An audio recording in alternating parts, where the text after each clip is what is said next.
Assalamualaikum warahmatullahi wabarakatuh. Di sini saya Dimas Pristiawan akan menjelaskan soal UTS nomor 2 Matematika Formasi.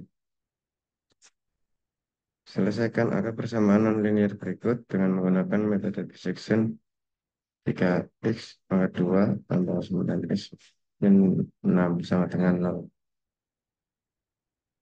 Ini ada dua tabel. Tabel pertama x1 sama dengan min 3,562. Ini sama dengan 0. Kemudian di tabel kedua X sama dengan 0,565, Y sama dengan 0. Sekian dari saya. Assalamualaikum warahmatullahi wabarakatuh.